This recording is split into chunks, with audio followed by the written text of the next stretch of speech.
Classes Amlai के online platform में आप सभी का स्वागत है। आज के क्लास में हम मध्य प्रदेश जीके के अंतर्गत जियोग्राफिकल इंडिकेशन यानी जीआई टैग्स जितने मध्य प्रदेश की चीज़ों को स्थानों को मिला है उन्हें हम यहाँ देखने वाले हैं।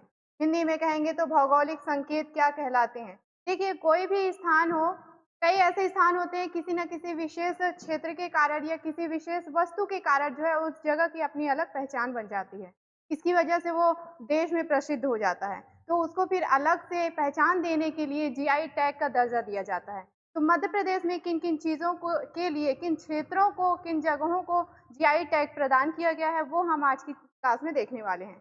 तो ये आपके एमपी जीके में आने वाला है टॉपिक, और साथ में जो एमपीपीएससी प्री है, उसके आपके सिलेबस में दिया हुआ है, तो उसके भी क्वेश्चंस आ सकते हैं। साथ में आपके स्टेट लेवल पे जो भी वनडे एग्जाम होते हैं, उन सभी के लिए ये इम्पोर्टेंट टॉपिक होने वाला है। ठीक है, चलिए स्टार्ट करते हैं। तो सबसे पहले इसे समझ लीजिए कि ये है क्या।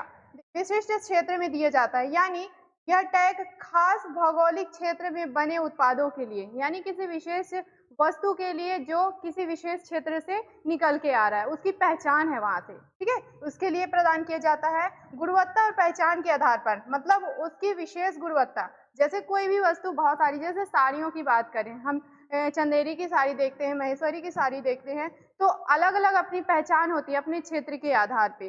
तो जो अलग होता है उसे हम क्या करते हैं, जीआई टैग के रूप में मान्यता दे देते हैं। तो उसकी गुणवत्ता के आधार पर, उसकी पहचान या विशेषता के आधार पर जो है जीआई टैग प्रदान किया जाता है। वहीं आधिकारिक पंजीकरण की बात करें तो उसे एक आधिकारिक पंजीकरण दे दिया जाता है कि वो जो साड़ी है या वो वस्तु जो है उसी क्षेत्र विशेष के लिए है या उसी विशेष क्षेत्र से संबंधित है। और इसे कौन देता है, जीआई टैग कौन प्रदान करता है? तो यहाँ भारत में जियोग्राफिकल इंडिकेशंस रजिस्ट्री चेन्नई के द्वारा जीआई टैग प्रदान किया जाता है। भारत में कहीं पर भी कोई वस्तु अगर वहाँ की विशेष उत्पाद है या वहाँ पर विशेष रूप से बनाई जाती है, तो उसको जो है जीआई टैग प्रदान किया जाता है जियोग्राफिकल इंडिकेशंस रजिस्ट्री चेन्नई के द्वारा। ये आप संस्था का नाम थोड़ा सा ध्यान रखेंगे। यहाँ हम देखने वाले हैं 2005 से लेकर के अब तक की 2023 तक की जितने भी जीआई टैग रहे हैं, उन सभी को थोड़ा सा डिटेल में यहाँ चर्चा करते हैं। ठीक है, चलिए थोड़ा सा यहाँ आप जीआई टैग है उसके बारे में समझ लीजिए। बेसिक चीजें हैं कुछ, जैसे हम किस आधार पर देते हैं कि देखते हैं कि बेहद हल्की या पारदर्शी चीज। सबसे पहले हम यहाँ चंदेरी की साड़ी की बात कर रहे हैं। 2005-6 में इसे जीआई टैग प्रदान किया गया था। चंदेरी कहाँ? अशोकनगर, अशोकनगर मध्य प्रदेश का जिला। ठीक है, इसे जो है जीआई टैग प्रदान किया गया था चंदेरी की साड़ी के लिए 2005-6 में। और इसकी क्या खासियत है इसे समझ लीजिए कि ये जो है बहुत ही हल्की और फिर पारदर्शी टाइप की साड़ी होती है, मतलब पहनने में बहुत ही आरामदायक होती है। ठीक है, इसमें जो मुख्य रूप से अशर्फी और मोर इनके डिजाइन जो है उसमें बनाए गए हैं। ठीक है, तो वो साड़ी जो है अपनी बनावट, विशेष बनावट के कारण जो है यहाँ पर जीआई टैग प्रदान किया गया है चंदेरी की साड़ी, ध्यान रखिएगा। इसके बाद दूसरा आता है महेश्वरी साड़ी। इसे चंदेरी की साड़ी के साथ ही जीआई टैग प्रदान किया गया था। महेश्वरी साड़ी, महेश्वर से संबंध है इसका, महेश्वर खरगोन जिले से। ठीक है, ये भी बहुत ही रॉयल लुक देता है। जो भी आप देखिएगा महेश्वरी की साड़ी अगर आप सर्च करते हैं या किसी के पास है तो देखिएगा बॉर्डर में आपका वहाँ पे दोनों ऊपर नीचे डिजाइन दिया होगा, यानी आपको दोनों तरफ से आप उसे पहन सकते हैं। ठीक है, कैसा होता है वो आपका दोनों तरफ से पहने जाने लायक है। रिवर्सिबल बॉर्डर के साथ ये साड़ी बनी होती है। क्लियर है? नेक्स्ट हम देखते हैं, हाँ, बाघ प्रिंट। धार जिले को जीआई टैग प्रदान किया गया है बाघ प्रिंट के लिए। कब? 2008 में। ठीक है, अब बाघ प्रिंट का मतलब क्या, किन पर? आपको कपड़ों में ये प्रिंटिंग देखने को मिलेगी। जो लकड़ी के बॉक्स होते हैं उन बॉक्सेस के मदद से, ब्लॉक्स की मदद से, वुडन ब्लॉक्स की मदद से जो है कपड़े में छपाई की जाती है। और मुख्य रूप से इसमें लाल और फिर काले रंग का प्रयोग किया जाता है। इस तरह से आपको डिजाइन उसमें बहुत सारे मिल जाएंगे। लेकिन ये जो है इसे कहाँ से ये आपको आइडिया मिला है उस चीज को थोड़ा सा समझने की जरूरत है। तो देखिए धार में क्या है, धार में बाघ की गुफाएं स्थित है, बाघिन नदी के किनारे बाघ की गुफाएं स्थित हैं। उनमें बहुत सारी डिजाइन जो हैं आपके प्राचीन काल से, पाषाण कालीन समय से उसमें जो डिजाइन बनी है उन्हीं से प्रेरित होकर के इसे बनाया गया है। ठीक है, तो आप हैंडमेड भी कह सकते हैं और मुख्य रूप से इसे वुडन ब्लॉक की मदद से छपाई करके जो है बनाई जाती है। ठीक है, उसके बाद देखते हैं उज्जैन का बाटिक प्रिंट।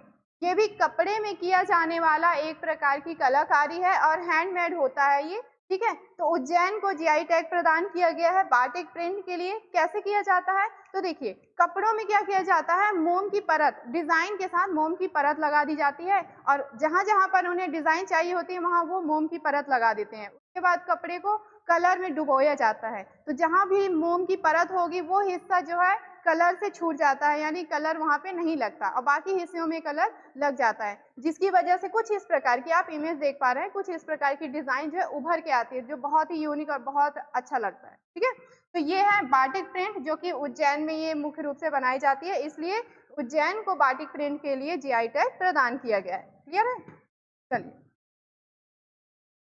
अगला हम देखते हैं रतलामी सेब। इसे 2015 में जीआई टैग प्रदान किया गया था रतलाम को। ये मुख्य रूप से रतलाम में बनाई जाती है, बहुत ही तीखी चटपटी प्रकार की नमकीन की एक प्रकार है, बहुत ही मसालेदार। तो इसे जो है 2015 में जीआई टैग प्रदान किया गया था रतलामी सेब को। वहीं अगला है हमारा मुरैना का गजक, यानी मिठाई की एक प्रकार है ये।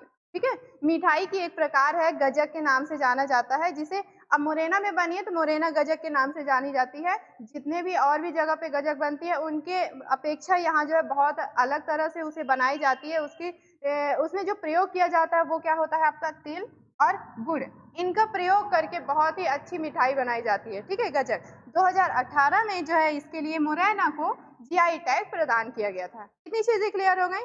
चलिए अगला देखते हैं झाबुआ का कड़कनाथ मुर्गा।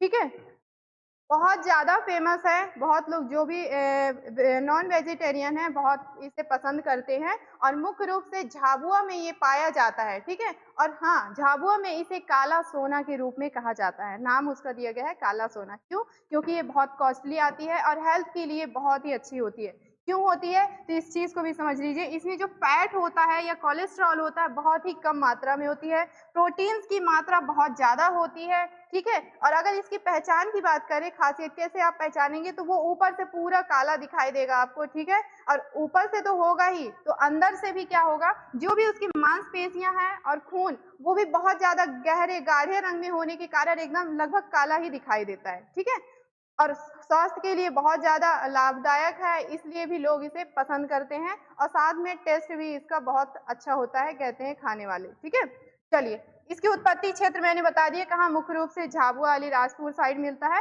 झाबुआ को विशेष रूप से इसे जीआई टैग प्रदान किया गया है 2018 में। क्लियर है, चलिए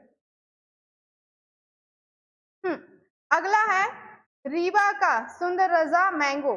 ठीक है, कहा जाता है रीवा में जो है राजाओं का शासन चलता था, उन्हें आम बहुत पसंद थे, तो वो आम की अलग अलग प्रजातियों की खेती कराते थे। उसमें से एक प्रजाति है सुंदरजा, जो विशेष रूप से राजा महाराजा लोग पसंद करते थे, इसी वजह से इसका नाम भी इसी तरह से पड़ा है, रीवा का सुंदरजा मैंगो। 2023 में इसे जीआई टैग प्रदान किया गया था। ठीक है, तो रीवा का जो गोविंदगढ़ है, जो वहाँ पर जो स्थित किला है और उसके जो बाग है, रीवा के राजाओं के द्वारा बनवाया गया था, उसी बगीचे में जो है इसकी विशेष रूप से खेती की जाती है। ये अपने सुगंध, खुशबू और बहुत अच्छे कलर, मतलब बाहर से दिखावट में भी बहुत अच्छी संरचना में वो दिखाई देता है, इस वजह से जो है इसको जीआई टैग प्रदान किया गया है। क्लियर है, अगला देखते हैं तो चिनूर राइस।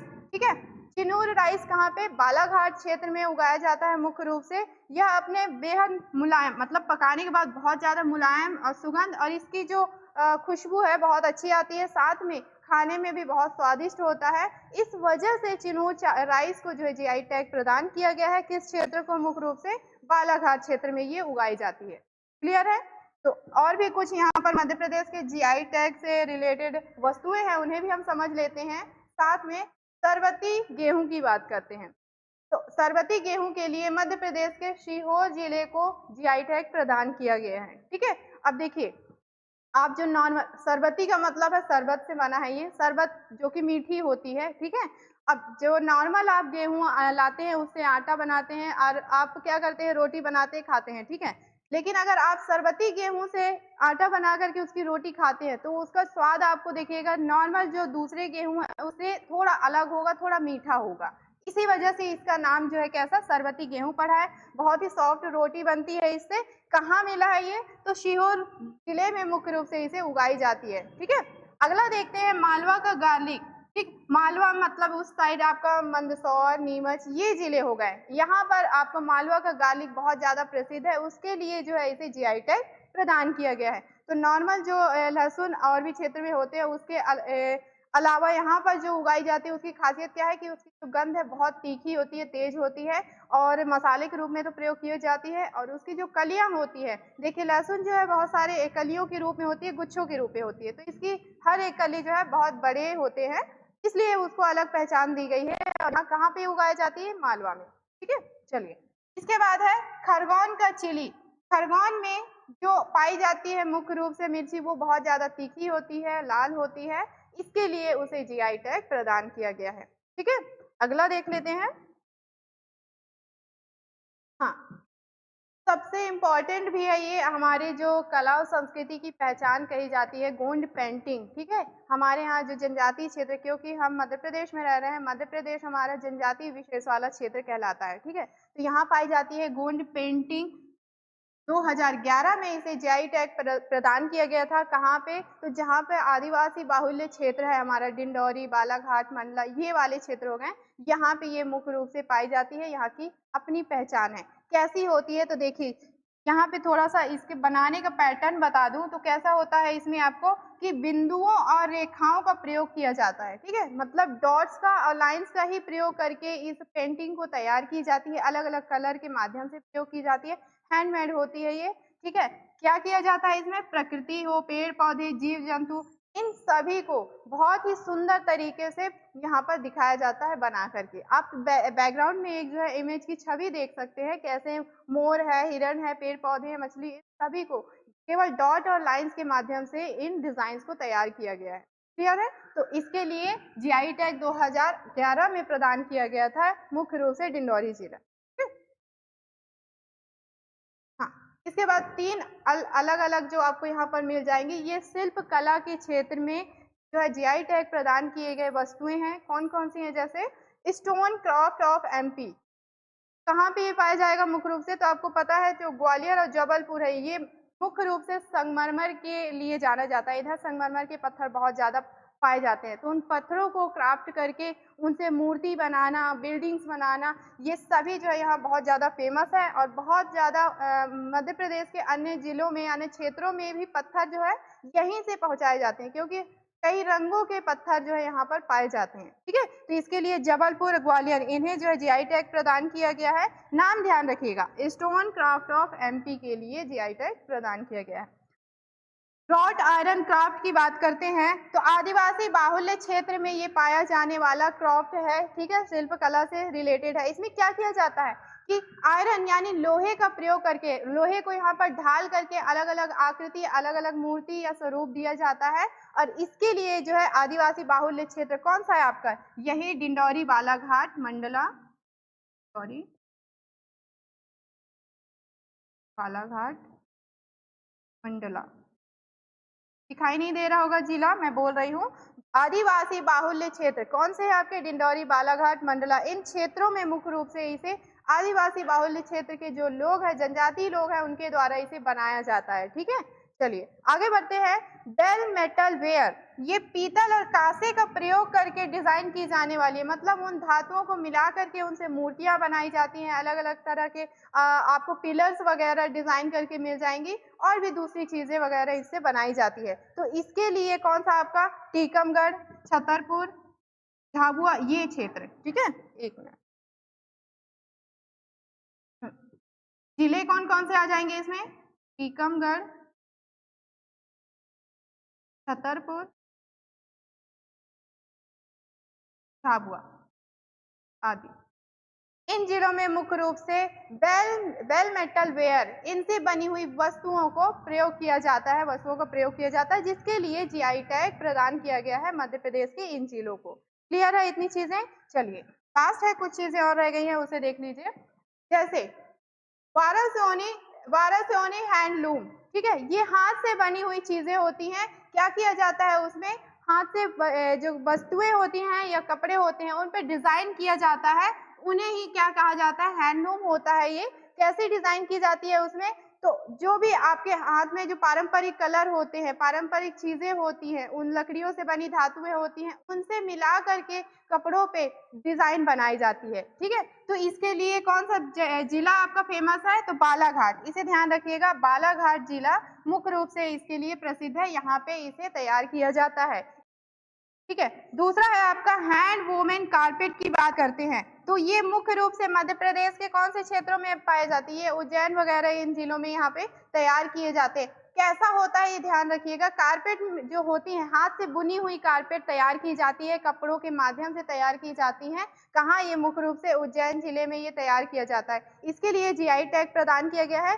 इनके नाम और फिर जगहों के नाम, इन्हें विशेष रूप से आप ध्यान रखेंगे, कहाँ पे कौन सी वस्तु बन के निकल के आ रही है, ठीक है ना। वहीं लास्ट हम देखते हैं leather toys of Indore. Indore का लेदर टॉयज यानी चमड़े से बने हुए खिलौने की बात कर रहे हैं। तो चमड़े से बने हुए खिलौनों के लिए आपका सबसे बड़ा चमड़ा उद्योग भी है यहाँ पर, ध्यान रखिएगा। तो चमड़े से बने हुए खिलौनों के लिए जो है इंदौर को जीआई टैग प्रदान किया गया है। तो ये आपके मुख्य रूप से मध्य प्रदेश के पूरे जितने जीआई टैग वस्तुएं हैं वो हमने यहाँ पर देख ली है। एक साथ आप यहाँ पर भी देख सकते हैं, इंडिकेट करके दिखाया गया है कौन से क्षेत्र में कौन सी वस्तुएं विशेष रूप से पाई जाती हैं और किसके लिए प्रसिद्ध हैं। उम्मीद है आपको वीडियो पसंद आई होगी। वीडियो को लाइक करिए, शेयर करिए, चैनल को सब्सक्राइब करिए। Thank you.